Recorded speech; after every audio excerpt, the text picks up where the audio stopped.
Ya, Assalamualaikum warahmatullahi wabarakatuh. Ya, salam kenal untuk semua para peserta seminar dan talk show ini.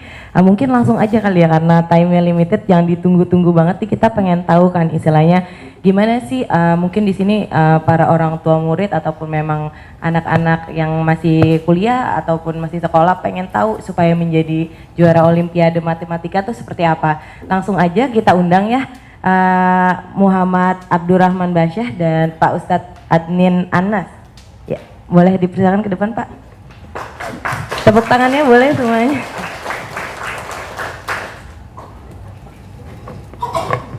Saya nggak usah terlalu kelihatan nggak Pak. Yang penting yang ngejawab nih. Oke, Assalamualaikum warahmatullahi wabarakatuh Pak. Waalaikumsalam. Iya. Ini saya nanyanya boleh ke mau ayahnya dulu atau dipanggilnya Abduh ya? Oh Abduh. Mau Abduhnya dulu apa bapaknya dulu nih?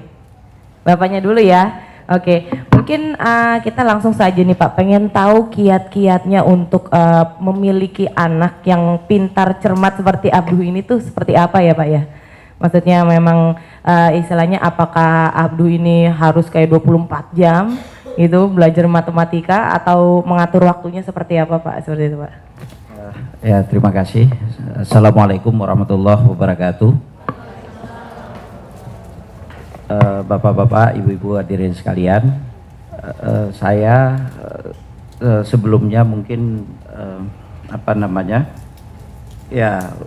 terkait dengan pertanyaan tadi, saya sebenarnya orang yang tidak tahu matematik, bisa dibilang, karena pendidikan saya itu cuma sampai SMP untuk pendidikan matematika itu pun jadul, karena itu tahun 80-an mungkin ya, di konteks di Medan waktu itu.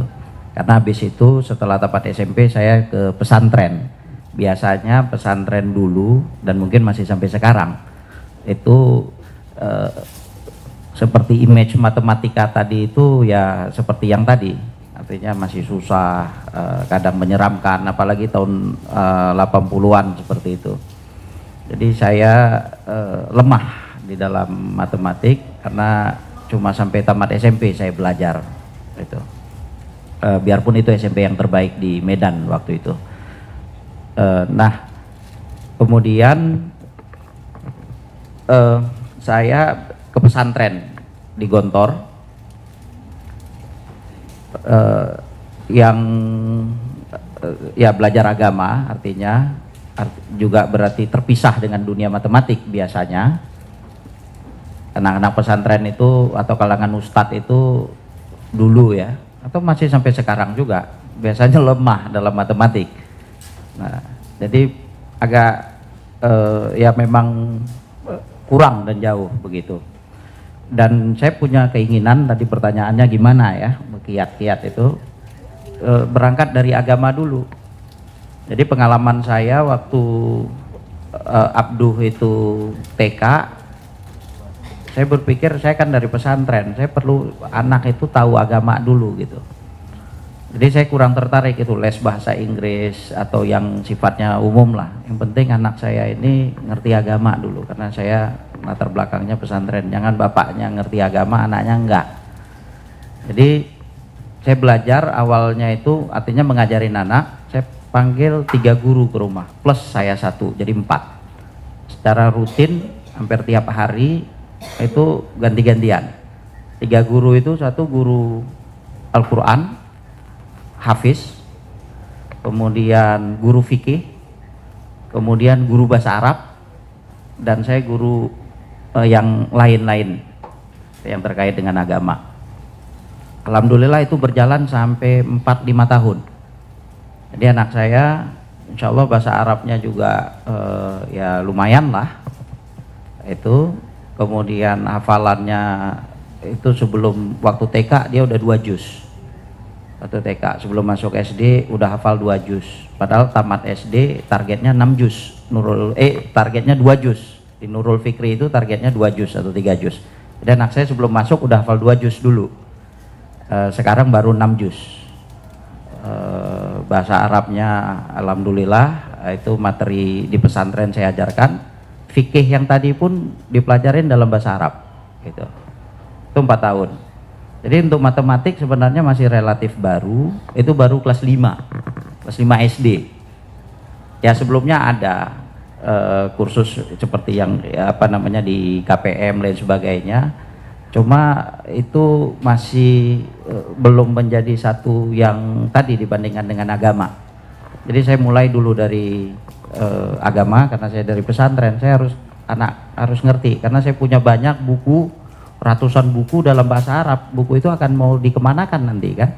Kalau bukan juga untuk diberikan kepada anak yang akan saya tinggalkan. Jadi saya lengkapin itu. Jadi relatif sebenarnya masih baru mulai dari kelas 5 SD, biarpun sebelumnya ada. Kemudian belajarlah di KPM. Di KPM yang diasuh oleh Pak Ridwan itu dari kelas 3. Itu belajar di sana, jadwalnya itu rutin setiap Sabtu, ada disiplin yang tinggi, setiap Sabtu ke sana. Ada pengorbanan, kadang kita Sabtu kan mungkin pengennya rileks atau kemana ke berbagai tempat begitu. Ini setiap Sabtu kita ke sana. Kadang-kadang belajarnya dari jam 1 sampai jam 9 malam. Tapi anak-anak enjoy, tentu ada permainan dan lain sebagainya. Mungkin nanti anak juga bisa menjelaskan idenya, enjoy-nya belajar di sana. Kemudian waktu itu mau OSN, jadi kenapa kelas 5 nggak kelas 4 atau kelas 6 gitu, karena waktu itu ada momentum untuk Olimpiade Sains Nasional untuk matematik. Jadi saya pikir kan ya itu coba-coba deh untuk OSN bagaimana kan, karena itulah yang diadakan oleh Kemendikbud secara resmi. Kalau lomba-lomba yang lain kan banyak, tapi itu kan swasta dan tidak diikutin oleh seluruh kan. Kalau ini kan dari tingkat benar-benar dari tingkat kelurahan, kecamatan, kabupaten, provinsi, nasional, bahkan nanti ke tingkat internasional.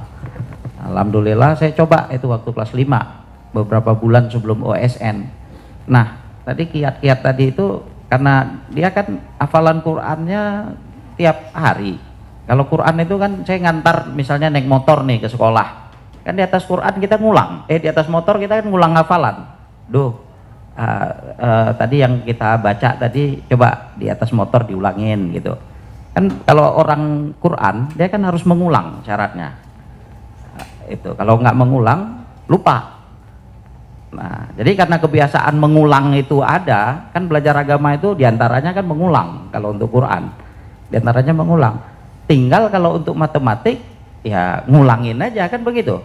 Belajar matematik ngulangin artinya rutin dan sering gitu. Jadi kalau Quran itu kita tiap hari itu ngulang di rumah. Kalau di dalam mobil setelin kaset ngaji kan begitu yang menarik, atau di dalam motor, di atas motor tadi sambil ke sekolah hampir tiap hari waktu itu. Sekarang saya udah nggak nganterin juga ke sekolah kan. Nah, itu kerap hampir tiap hari mengulangin. Itu waktu SD-nya. Jadi begitu saya ngajarin anak. Nah ketika mau OSN waktu itu saya pikir tinggal geser aja, ngulangin hafalan Quran, sekarang ngulangin matematik. Ya rutin lah belajar, nggak ada guru yang datang ke rumah istilahnya telaten mengajar begitu, nggak. Cuma belajarnya bisa dibilang cuma di KPM aja, itu pun seminggu sekali, hari Sabtu. Nah cuma ngulangnya yang sering, ngulang belajar. Kalau hati senang ya ngulang, kadang-kadang kita nego. Jadi kalau hari biasa ya kan ada main game juga maunya kan, nah belajarnya lebih banyak lah ketimbang main game. Jadi sebelum main game belajar dulu, atau setelah main game kalau udah letih misalnya atau apa, habis itu baru belajar. Itu tergantung negosiasi kita lah ya.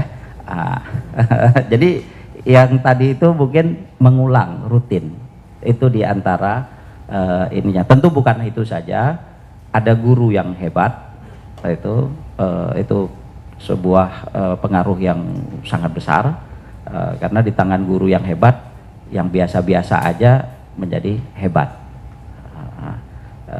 Dan juga orang tua yang peduli. Saya berkorban, penuh dengan pengorbanan, karena tadi nggak mudah untuk anak bisa bahasa Arab, untuk bisa hafalannya, untuk bisa menjaga pengetahuan agamanya, untuk bisa bersaing, berkompetisi dalam dunia matematik ini juga itu juga pengorbanan orang tua. Saya sama istri itu melakukan itu. Kemudian juga anak, saya punya dua anak yang kakaknya kurang, jadi itu juga mungkin nggak lepas juga dari anak. Ini karena gurunya hebat, kalau anaknya nggak mau gimana? Susah juga. Orang tuanya mau, kalau anaknya juga nggak mau. Tapi kalau orang tua yang sudah mau memang berkorban, guru yang juga sudah mau berkorban, anak yang juga sudah mau berkorban, itu ketemu di situ, sesuatu itu menjadi lebih mudah. Mungkin itu idenya. Oke, saya manggilnya Ustadz kali ya, maaf nih tadi manggilnya Bapak karena memang dari pesantren dan sering memberikan tausiah juga.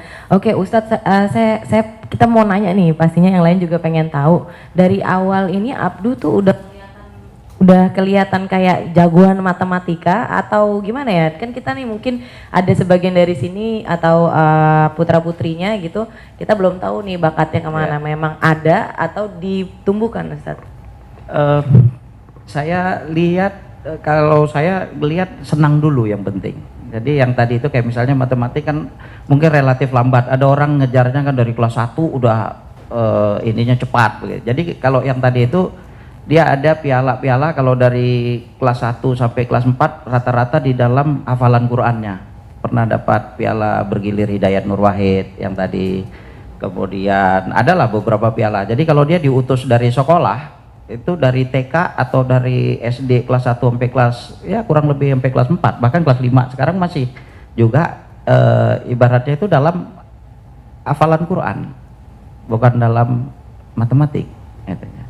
Nah, saya juga itu kan kadang-kadang membosankan juga untuk anak, apalagi dunianya sekarang game gitu. Yang penting anak itu senang dulu. Anak itu senang, kalau dia senang kan dia melakukan dari hatinya. Tapi kalau kita yang senang, kadang-kadang kita yang kesenangan kan, anaknya, tapi belum tentu anaknya menerima gitu. Itu agak susah. Jadi ya dengan berbagai macam praktek psikologis lah. Nah, di sini kan praktek psikologis kadang-kadang kita perlu kasih, kalau kamu nanti hafalannya tambah 1 juz atau tadi, ini belum matematik ya ibaratnya, tapi saya menimbulkan kesenangan dulu. Nanti kita liburannya ke yang dia suka itu naik kuda misalnya. Naik kudanya pun berjam-jam, bisa 4-5 jam. Nah nanti kamu naik kuda kita di Subang Teater itu. Nah jadi pokoknya adalah praktek-praktek seperti begitu. Nanti begini, kamu kalau hafal 30 juz umroh langsung misalnya. Tapi terakhir belum 30 juz sudah umroh juga kemarin kan. Nah, jadi adalah kita kasih yang senang, anak yang senang itu apa? Tapi bukan game.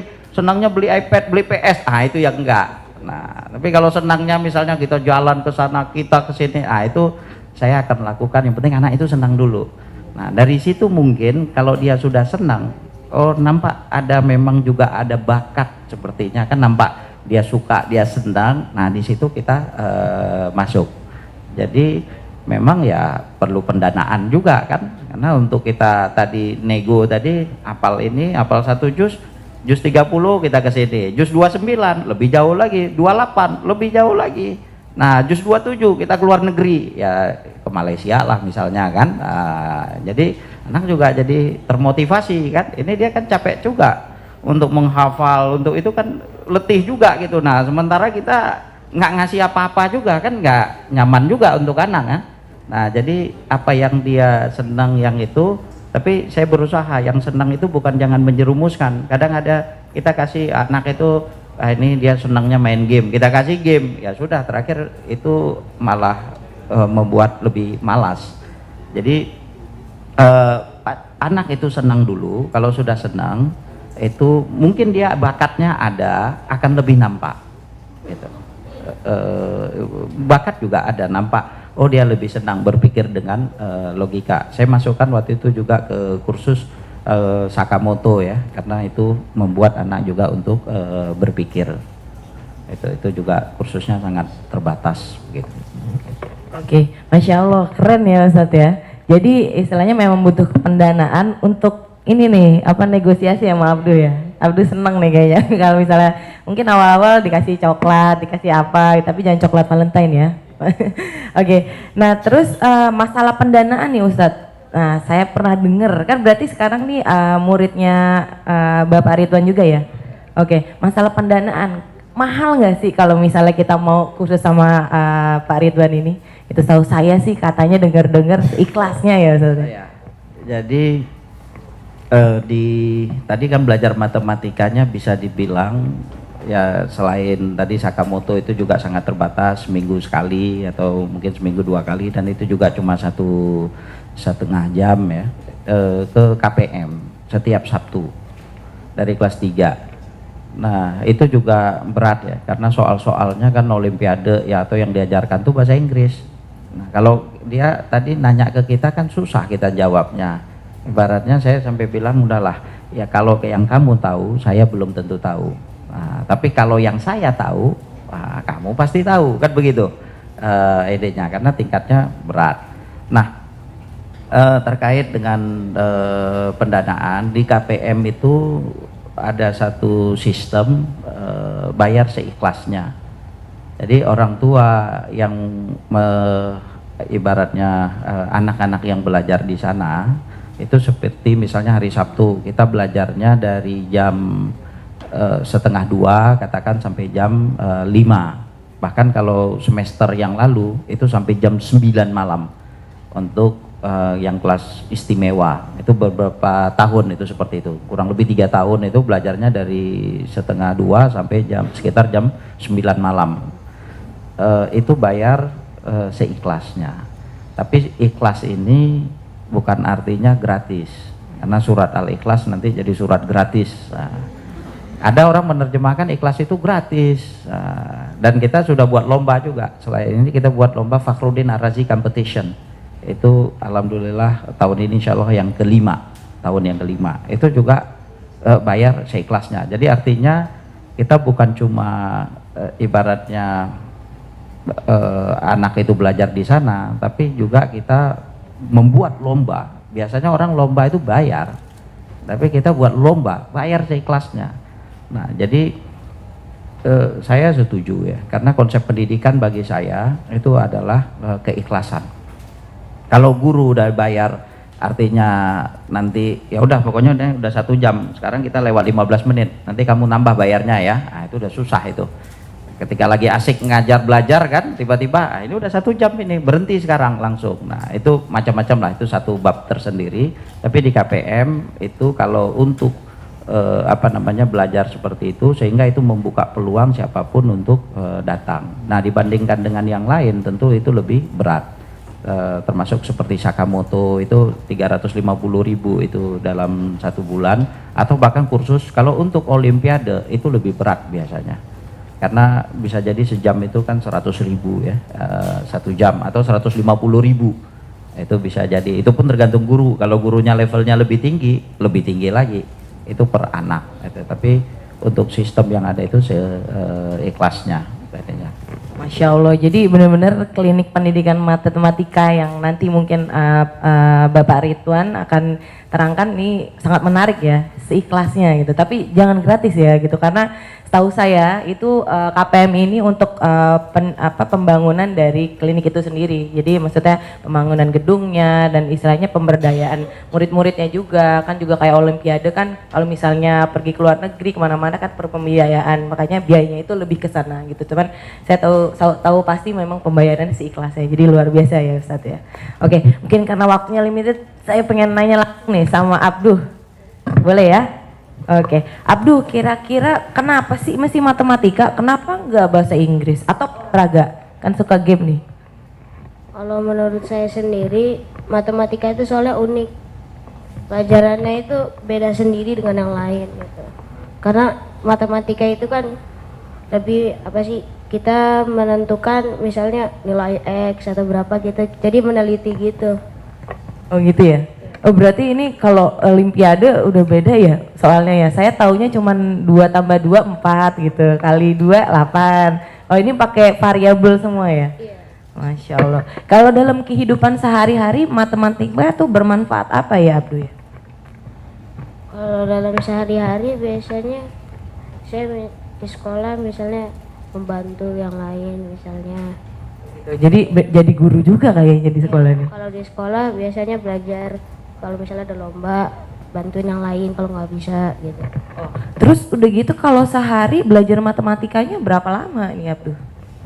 Kalau sehari itu biasanya belajarnya itu selang-seling. Misalnya belajar matematika setengah jam, nanti main 15 menit gitu. Nanti istirahat sholat, habis itu belajar lagi, habis itu main lagi gitu. Kalau di rumah gurunya papa ya? Ayah ya? Abi? Biasanya itu saya dikasih soal sama ayah saya, tapi kalau tidak bisa saya kadang-kadang nanya ke ayah saya atau lihat jawabannya belajar sendiri. Oh, jadi benar-benar dianalisa ya ini gimana jawabannya gitu ya? Iya. Luar biasa memang nih. Boleh tepuk tangan dulu buat Abdul.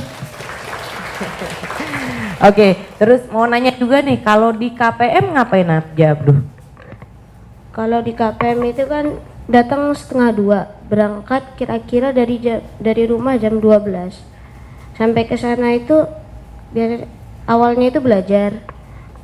Awalnya belajar sampai asar, habis itu istirahat sholat, habis itu belajar lagi sampai jam 5.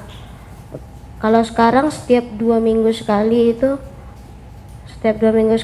belajar sampai nginep. Sampai nginep. Nginepnya tidur apa belajar? Nginep jadi nginep di ruko gitu. Terus? Baliknya itu besok hari Minggu. Masya Allah. Belajar tapi? Iya. Ya Allah. Jadi sampai jam berapa malam tuh tidurnya? Tidurnya itu kadang-kadang sampai jam 9:30 malam lah. Wah, luar biasa. Tepuk tangan lagi dong buat Abdul. Gak capek nih Abdul kalau belajar matematika? Malah seru. Seru ya, Iya. seneng ya. Jadi benar-benar harus ditimbulkan dalam hati ya Abdul ya. Iya. Oh, oke. Terus sekarang untuk mau pertanyaannya nih, pertanyaan dari saya ya, selesai habis ini yang lain saya kasih tiga sesi Mas Andi, boleh 3 pertanyaan. Oke, tapi saya mau nanya dulu yang terakhir, cita-citanya Abdu ke depan tuh mau jadi apa sih? Misalnya kalau misalnya udah seusia ayah, seusia kakak gitu. Kalau boleh tahu usianya berapa sekarang? Sekarang 12 tahun. Masya Allah, 12 tahun udah juara Olimpiade. Iya. Waduh, ya cita-citanya apa Abdu kalau boleh tahu? Kalau cita-cita saya sih jadi pengusaha atau kalau nggak bisa jadi teknik ya. Teknik mesin? Hafiz, ya. Apa? Yang hafiz. Yang hafiz. Masya Allah. Targetnya berapa juz tahun ini? Kalau tahun ini saya sampai tahan dulu 6 juz, nanti mengulang dulu. Oh, jadi benar-benar dihafalin dulu semuanya. Ini Iya. 6 juz udah sama artinya belum ya? Kalau artinya belum. Belum ya? Tapi nanti diajarkan ya Pak ya? Nah mungkin nih Bapak sebagai, kalau saya pengen denger dulu nih istilahnya hafalannya, ya mungkin 1 ayat 2 ayat aja Bapak bisa ngetes. Kita mau denger ya? Mau denger gak nih teman-teman semua di sini, Bapak-bapak Ibu? Mau ya? Boleh Pak? Ya bisa ya, dari katakan An-Naba tuh, coba An-Naba ya. A'udzu billahi minasy syaithanir rajim. Bismillahirrahmanirrahim. Amma yatasaalun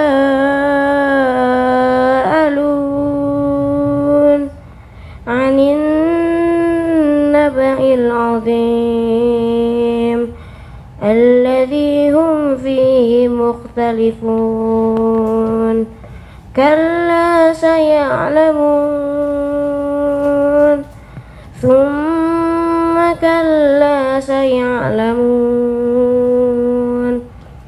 ألم نجعل الأرض مهادا والجبال أوتادا وخلقناهم أزواجا وجعلنا نومكم سباتا وجعلنا الليل لباسا وجعلنا النهار معاشا وبنينا فوقكم سبعا شدادا وجعلنا سراجا وهاجا وأنزلنا من المعصرات ماء ثجاجا لنخرج به حبا ونباتا. Udah mungkin sampai situ ya, boleh tepuk tangan semuanya buat Abdul. Alhamdulillah kita dapat istilahnya suaranya indah sekali ya. Memang diajarkannya betul-betul semuanya dari membaca Al-Quran, fikihnya sampai juga belajar matematika. Itu memang semua membutuhkan effort dari orang tua ya. Mungkin ini bisa menginspirasi para orang tua di sini. Baik, mungkin karena waktunya limited juga nih, saya mau minta pertanyaan, 3 pertanyaan aja. Boleh ya Pak sama Abdul menjawab pertanyaannya nanti? Ya. Ada yang mau bertanya? Oke, ya silakan Ibu.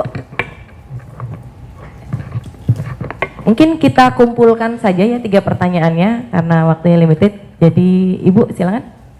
Assalamualaikum warahmatullahi wabarakatuh. Waalaikumsalam warahmatullahi wabarakatuh. Jujur,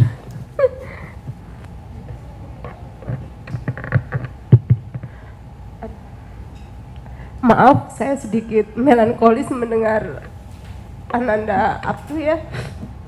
Jujur Pak, saya ngiri sekali dengan putra Bapak karena saya juga punya putra. Sekarang berusia 7,5 tahun. Dan saya merasa saya nggak berhasil gitu ya, berhasil menjadi seorang orang tua yang bisa memotivasi seorang anak bisa seperti ini gitu. Dan insya Allah kan Ananda Abdu ini sudah menjadi simpanan akhirat ya, insya Allah. Dari hafiz Qurannya dia punya cita-cita menjadi pengusaha yang hafiz Quran. Karena saya jujur baru dengar seorang anak berusia 12 tahun dia sudah mempunyai cita-cita yang sangat mulia. Pengusaha, dia seakan-akan dia melihat dunia, sedangkan hafiznya dia melihat akhirat. Dan yang ingin saya tanyakan Pak ya, secara batin mungkin Bapak juga berdoa mempunyai anak yang soleh gitu. Orang tua juga selalu mendoakan anaknya soleh dan soleha. Tapi kok iya gitu ya, pokoknya nggak tahu deh Pak. Saya hari ini kayak merasa ditampar, saya kayak merasa apakah saya pantas menjadi orang tua gitu kan, sementara di depan saya ada sosok seorang Abdu yang ahli matematika, yang ahli Quran gitu, dan saya pun masih kuliah di bidang matematika, tapi saya tidak bisa seperti Bapak gitu. Bagaimana Pak biar perasaan saya itu seperti Bapak gitu, ada semangat yang tinggi gitu kan. Biasanya kalau anak belajar sama orang tua itu yang ada bete Pak. Anak saya itu nggak mau belajar sama saya, dia setiap kali ada PR, aku nggak mau belajar sama Umi, aku maunya sama Bu Guru. Dan kebanyakan orang tua kalau ngajarin anaknya bukan sifat sabar yang ditonjolkan, tapi segera cepat, kamu harus bisa, kamu harus ini, jadi kayak ditekan gitu. Nah, mungkin yang ingin saya tahu Pak, kiat apa biar orang tua kayak saya, mungkin adik-adik di sini juga insya Allah nanti akan jadi orang tua, ataupun ibu-ibu di sini yang sudah punya anak, biar lebih sabar Pak menghadapi anak. Karena saya lihat Bapak itu luar biasa sabarnya, sehingga bisa melahirkan anak semulia Abduh gitu. Itu aja Pak. Terima kasih. Wassalamualaikum warahmatullahi wabarakatuh. Mungkin boleh pertanyaan kedua dulu dikumpulin pertanyaannya ya Mas Andi ya. Siapa lagi ada yang mau bertanya? Mungkin kakak-kakak atau adik-adik di sini atau ibu-ibu, bapak mau bertanya? Oke, silakan Mas. Assalamualaikum warahmatullahi wabarakatuh. Saya dari Universitas Muhammadiyah Tangerang ingin menanyakan ke Bapak, bagaimana sih menghadapi anak kecil itu kan pasti kadang-kadang suka ngambek atau gimana gitu kan. Soalnya dia nggak suka nih, tapi nggak bilang kan. Menghadapinya itu gimana Pak? Membaca, oh dia maunya begini ternyata. Oh ternyata dia maunya begini. Itu menurut Bapak cara menghadapinya seperti apa? Oke, baik, terima kasih. Pertanyaan ketiga, ada lagi?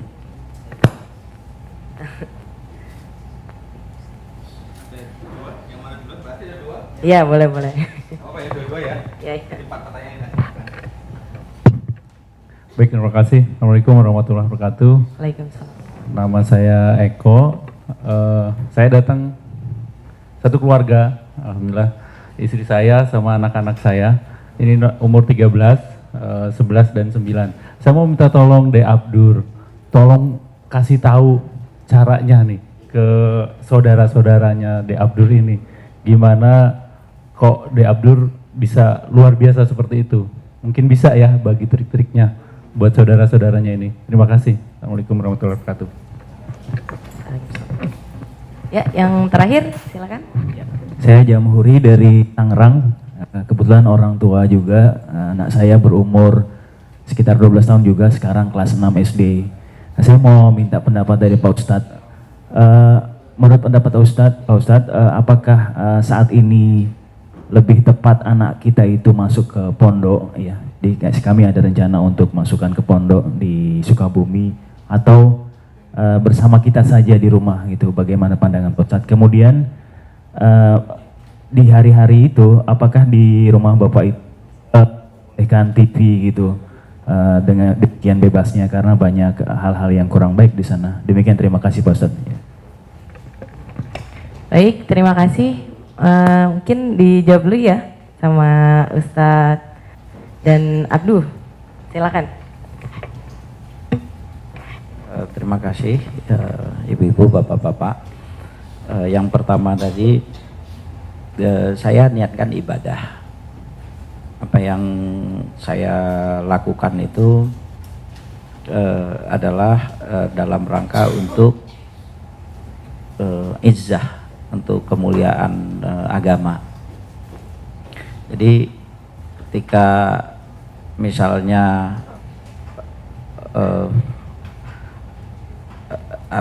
yang kita lakukan itu adalah niatnya untuk ibadah.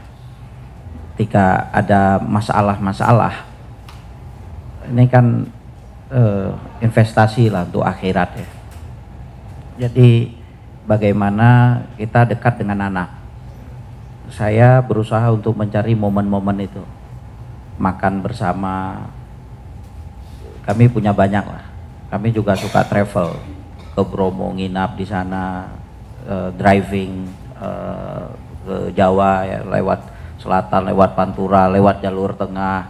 Saya membawa ke pesantren terbaik di Indonesia, lembaga pendidikan terbaik di Indonesia. Kita udah sampai di Gontor, kita udah sampai di pesantren Salafi yang dibilang terbaik di Indonesia, itu ada di Salatiga Al Irsyad. Kita sampai bisa dibilang pesantren NU yang terbaik di Indonesia. Itu bisa dibayangkan dalam perjalanan berhari-hari itu kan, karena kita naik mobil untuk itu. Nah itu kan memupuk kebersamaan. Di situ kita bisa tadi bahkan bukan ngajarin. Di dalam perjalanan kita cerita, bisa ngulangin hafalan, bisa cerita, bisa ini, bisa itu, macam-macam itu. Jadi kalau kita sudah dekat itu kan enak ininya, bisa lobby, kadang dia yang lobby saya kan. Nah, kalau dia berhasil dia cerita nanti, saya sudah ke ibunya atau ke kakaknya, begitulah. Jadi kalau kita sudah dekat itu bisa, tapi untuk dekat ini kan ada yang perlu menyatukan. Nah saya cari unsur yang menyatukan itu adalah agama. Itu artinya saya melakukan ini tujuannya adalah untuk agama, dan dia semoga juga belajar itu adalah tujuannya juga untuk agama. Misalnya seperti mau lomba, kalau saya bilang, Abduh, Allah itu kan sudah tahu nasib kita, takdir kita. Jadi kita nggak tahu apakah kamu nanti ke Rumania, ke Korea, ke Singapura, ke Hong Kong, itu kamu dapat apa? Kita nggak tahu. Tapi Allah tahu apa yang kamu dapat.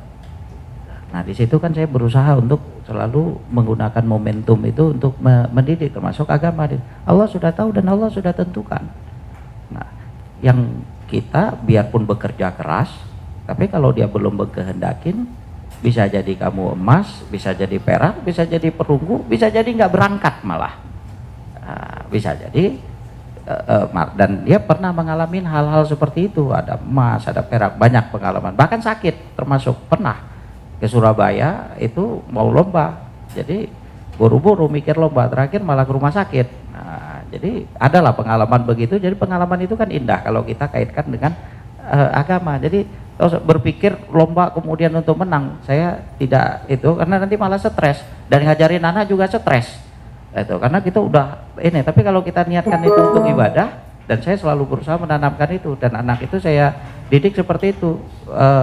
Allah udah tentukan, yang penting kita berusaha dan berdoa, karena yang merubah takdir itu adalah doa. Itu bukan usaha kita. Kalau dia memang belum berkehendakin, nggak terjadi. Nah, jadi mungkin tadi unsur agama itu kita, kalau anak itu mungkin muncul kesadaran ya, kesadaran terhadap oh iya ini kan ibadah juga, ini kan agama juga. Karena di sini kan juga ada kompetisi kadang-kadang dengan yang non muslim juga kan, kompetisi apalagi di dunia luar seperti di Rumania itu kan negara-negara Balkan rata-rata bahkan ateis. Ya bukan muslim bisa dibilang, bahkan kamu mungkin bisa jadi 1 atau 2 peserta yang muslim yang hanya di sana dari ratusan orang. Nah kalau terdengar nama Muhammad di situ dipanggil ke panggung itu kan mungkin indah. Nah, ini kan juga bagian daripada dakwah. Nah jadi saya membangkitkan semangat agama, dan anak-anak ini bagi saya kita kadang-kadang terlalu menggerdilkan semangat agama. Banyak orang-orang sukses dulu pemuda, kalau kita lihat dari sejarah Islam itu dari umur belasan tahun. Madinah seperti sekarang itu gara-gara Mus'ab itu yang umurnya berapa tahun? 13 tahun. Anak umur 13 tahun dialah yang merubah Madinah. Sehingga sekarang kita hampir tiap seluruh dunia itu datang. Anak umur 13 tahun. Mungkin anaknya Pak Ian juga yang buat salingsapa.com saya diberitahu. Itu anak umur 11 tahun. Salingsapa.com yang sekarang ini. Iya Pak ya. Nah, dari 11 tahun. Jadi kita kadang-kadang kayak kalau saya agak beda ngelihat ya. Saya nggak ada itu istilah remaja, itu nggak ada. Pokoknya istilahnya balik itu dewasa. Balik itu dewasa. Hak dia dengan hak saya, kewajiban di depan Allah itu, kewajiban kita sekarang sudah sama di hadapan Allah. Jadi itu mungkin saya ajak itu untuk ibadah, motivasi ibadah. Kalau motivasi ibadah yang ini itu yang mungkin jadi pendorong kali ya. Artinya kalau dia belajar bukan karena terpaksa, saya juga dia melihat dengan istri tentu itu melakukan itu juga adalah dalam rangka untuk ibadah, mengangkat anak muslim begitu supaya menjadi anak yang hebat. Karena memang orang Islam itu harusnya itu adalah, dan Al-Quran mengatakan begitu, umat yang terbaik. Nah, tentu selain itu harus kedua yang tadi pertanyaan itu kerja keras, harus kerja keras. Ketika ada masalah kita melihat anak itu begitu, ya kita perlu cari jalan yang lain kan. Jangan lagi capek diajak tetap belajar, kan juga nggak nyaman begitu. Atau kita yang capek, dalam kondisi capek kita juga pengen anak belajar, kita tetap begitu. Nah, itu kan kondisi yang kurang nyaman. Jadi ya tarik ulur, kadang-kadang kita mundur, kadang-kadang dia yang mundur, kan begitu. Ya tadi nego tadi lah pokoknya, tapi nego pun nego ketawa-ketawa, bukannya nego serius ya kan, karena kita udah menikmatin begitu kan, dan saling mengerti. Dia kan juga mengerti yang saya lakukan itu adalah sesuatu yang baik untuk dirinya, dan saya juga mengerti kalau memang ada keterbatasan gimana nggak bete. Ibaratnya kalau anak SMP, apalagi zaman saya dulu SMP ya kan nggak kepikiran soal bahasa Inggris mumet-mumet, mungkin yang anak mahasiswa jurusan matematik aja belum tentu bisa ngerjain. Kemudian saya tetap jajan, kan nggak bisa juga kan. Jadi ya kan puyeng sendiri itu. Kan membaca, mengkaji, menganalisa itu kan juga meras otak juga. Jadi kita juga perlu saling turun juga, mundur dalam rangka untuk maju. Jadi jangan kadang-kadang kita kurang bersabar. Sabar itu sangat penting, dan itu digambarkan di dalam innallaha ma'as-sabirin, kan begitu. Alangkah indahnya bersabar. Nah, kita kadang-kadang umat ini kurang bersabar, apalagi kesenggol mobil sedikit di jalan itu kan. Nah, itu udah langsung aja. Artinya kita mungkin ya, orang tua sekarang juga mungkin kurang bersabar. Kita juga perlu melihat diri kita, gimana kita mau anak kita bersabar, anak kita hebat, sementara kita juga kurang melakukan itu. Bukan saya bilang saya juga termasuk yang sudah ini ya, cuma itulah kelemahan diri kita. Kita perlu memperbaiki diri kita sebelum kita mengharapkan yang anak itu juga untuk ini, mungkin begitu. Jadi jangan putus asa begitu melihat satu masalah. Wajarlah anak seperti itu, ada momennya. Kadang-kadang kita aja juga masih bete, masih stres, masih apalagi anak kan, dengan mungkin dia ada masalah. Kita perlu lebih bijak itu ininya, dan tentu kerja keras. Tanpa kerja keras itu kita pengennya dua-dua, bahagia di akhirat, bahagia di dunia. tapi kita kurang kerja keras. Itu ya susah diharapkan. Saya bilang biasanya kita kerja keras saja, impian itu belum tentu terwujud, apalagi nggak kerja keras, semakin jauh itu. Jadi itu kerja keras, bersabar. Kadang-kadang kita kurang sabar, pengennya cepat, instan, itu juga kurang baik gitu. Jadi perlu ada waktu. Buah itu dipetik itu memang perlu waktu, ada mungkin masa panennya, ada mungkin masa nanamnya. Jangan baru nanam sebentar pengennya cepat memetik hasil. Lebih baik udah, kadang-kadang belum tentu kita tanam pun itu jadi berbuah. Nah, apalagi kita nggak tanam, yang penting kita tanam. Apakah itu jadi atau tidak, dan tentu dengan doa, selalu intinya doa. Saya juga selalu mengajarkan itulah kekuatan kita, diantaranya adalah doa. Itu yang kita milikin.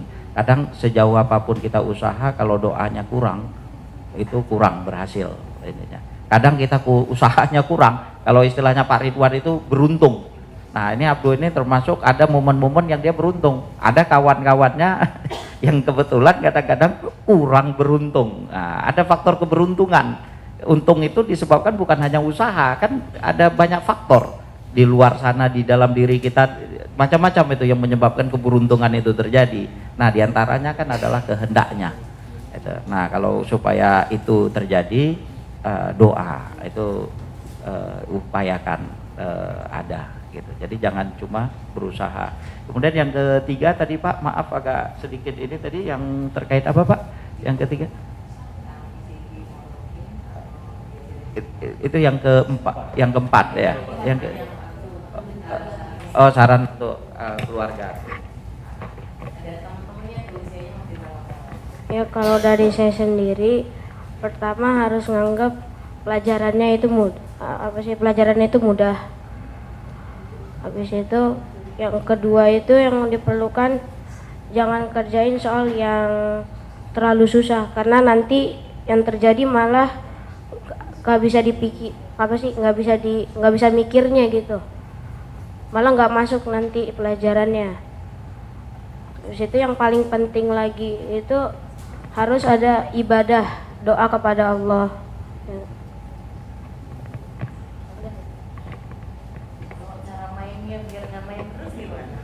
Kalau itu tinggal diatur aja waktunya, Sabtu Minggu. Ya, Sabtu Minggu misalnya main gitu boleh. Kalau Senin sampai Jumat, kalau itu kadang-kadang aja misalnya. Ya, yang keempat itu juga masalah saya Pak. Kita punya masalah yang sama, mungkin yang lain. Saya ini kan kemampuan matematikanya alhamdulillah lah, sudah tingkat nasional, bahkan ikut lomba sering ke luar ya, ke internasional. Biasanya kalau di pesantren matematika itu kan redup Pak. Sementara saya di sini juga sungguh sedang berjuang juga begitu. Bukan apa-apa, karena ya untuk Islam lah, untuk Muslim ya, kita perlu jadi contoh paling enggak ya. Saya di sini sedang berjuang supaya, karena ini masih panjang perjalanan, ada SMP, ada SMA, itu masih panjang. Tapi sementara saya sedih, gimana hafalannya nanti, gimana bahasa Arabnya, gimana pengetahuan agamanya, bukan cuma aktivitas ya, tapi pengetahuan agama itu, ilmu-ilmu agamanya di mana, dalam level yang tertinggi juga, karena akhirat itu kan lebih penting dari dunia. Dan agama itu tadi saya udah niatkan dari awal, ibaratnya saya nggak tertarik mau bahasa Inggris, mau matematik, istilah awal-awal dulu. Yang penting anak ini ngerti bahasa Arab, ngerti agama, kan begitu. Yang awal tadi. Nah, cuma sekarang ini satu sisi di sini saya akan semakin sibuk ini anak. Karena ketika di sini nggak mudah, seperti karantina itu bisa berhari-hari, seminggu, 2 minggu itu, bisa sebulan. Nah, kalau udah karantina begitu kan yang di ininya, kalau karantina Dikbud ya, itu akan saya masukkan ke pesantren, itu matematikanya redup. Saya tidak masukkan ke pesantren, ya saya kalau tidak masuk ke pesantren agamanya bisa dibilang minim. Saya masukkan ke pesantren, matematikanya hilang. atau sainsnya. Padahal ini juga sangat penting dalam, apalagi dalam konteks kita sekarang. Muslim itu harus menguasai itu. Kalau enggak berat untuk kita tampil. Nah, gimana masalah ini? Sedih, Pak. Ceritanya tahun lalu itu liburan. Menjelang waktu itu sekitar tanggal 23 Desember. Udah libur sekolah. Ini ada waktu sekitar 7 hari. Sedih, saya pikir ini kemana ini. Saya juga bisa sibuk, bisa ini. Anak ini gimana ya? Mau kemana ini liburan ini? Terakhir anak ini kan kita pengennya agama juga tetap ya, bagi saya sebagai seorang muslim agama itu harus juga diketahuin, harus tahu sebagai seorang muslim. Nah, sementara di situ kurangnya anak-anak. Kalau ini kan sekolahnya biasalah, apalagi sekolah negeri, sekolah Islam pun masih kurang ya. Bagi saya levelnya masih sangat kurang itu pelajaran agama gitu. Jadi saya memanfaatkan waktu libur sampai sekarang, dari tahun yang lalu itu saya telepon beberapa orang tua. Saya bilang, Pak, saya ini kan libur, anak-anak, beberapa orang tua saya telepon.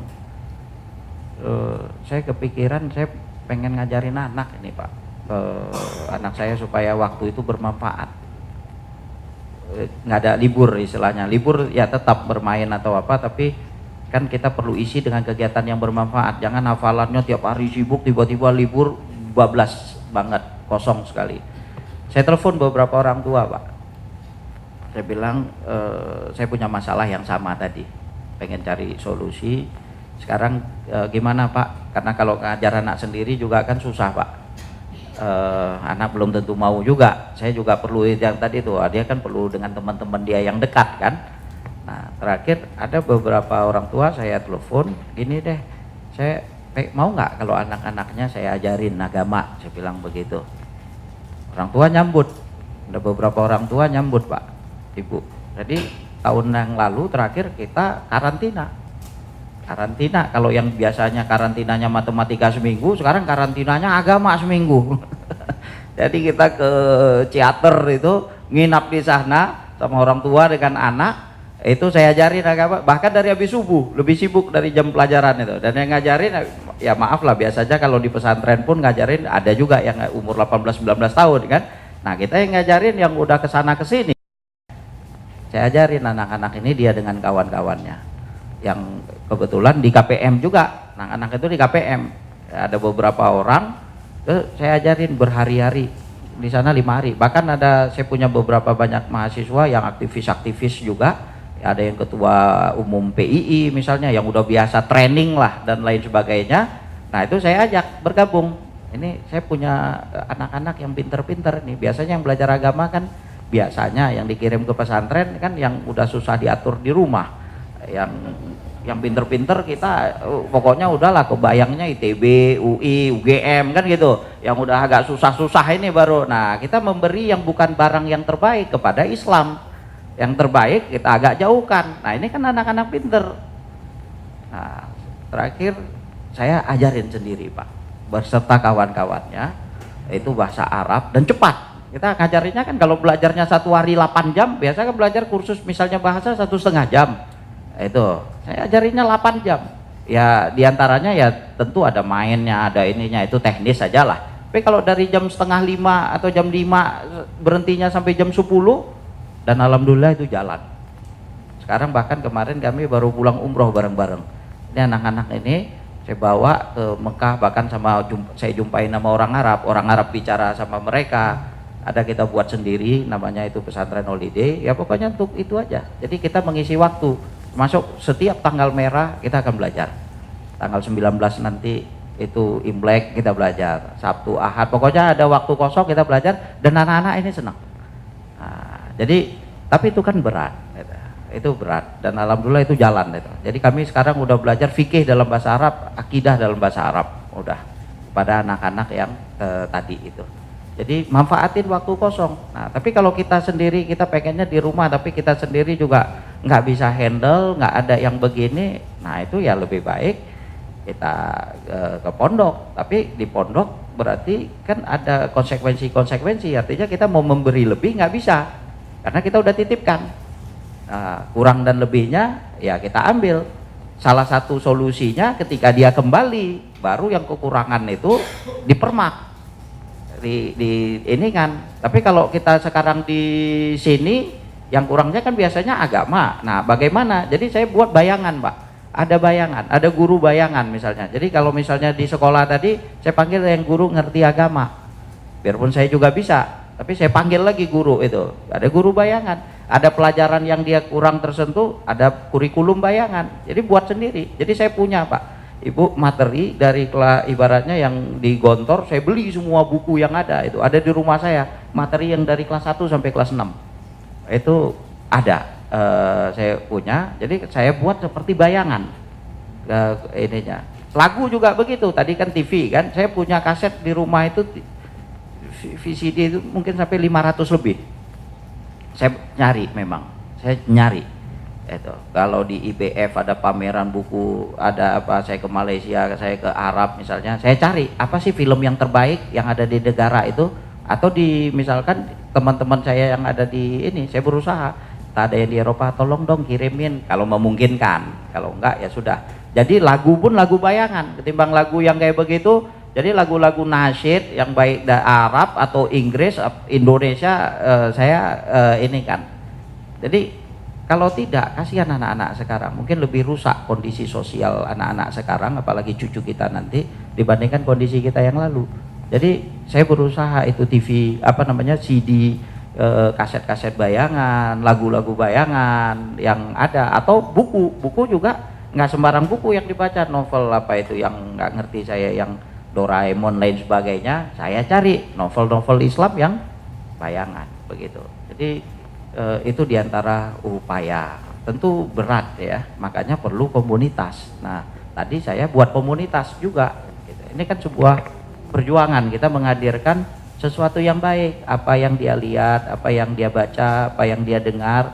Kalau bisa itu sesuatu yang baik. Cuma masalahnya kadang-kadang begitu, kasetnya udah habis, nyari lagi nggak ada lagi. Terakhir TV yang dinonton. Nah, kalau TV yang nonton ya kita coba sama istri coba juga mendampingin, nerangin, oh ini nggak benar ini. Nah, kita menganalisa sutradara kan, yang bertentangan dengan ini harusnya jangan begini dong. Atau kalau kita kadang terus nonton juga di bioskop, saya berusaha menerangkan, itu kan banyak yang kemarin entah tentang 98, tentang Soekarno, tentang macam-macam. Kita nonton yang film itu, tapi saya berusaha, ini nggak benar dong, peran Islam di situ minim banget itu. Waktu film Soekarno itu sangat minim, padahal tokoh-tokoh Islam itu yang memperjuangkan hal-hal seperti begitu. Jadi yang umum pun, tapi kalau kita menilai dari sisi Islam, di situ kan ada masuk unsur dakwah.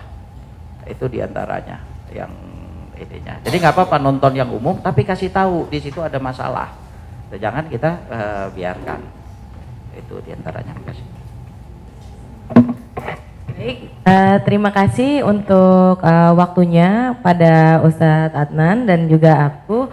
Saya kembali mic-nya kepada Mas Andi karena kita udah yang ditunggu-tunggu nih Bapak Ridwan Hasan Saputra untuk bisa memberikan materinya gitu, informasi bagaimana nih bisa mendidik anak ataupun kita-kita yang punya niat untuk menjadi juara. Baik, terima kasih Pak Ambul. Terima kasih, tepuk tangannya boleh?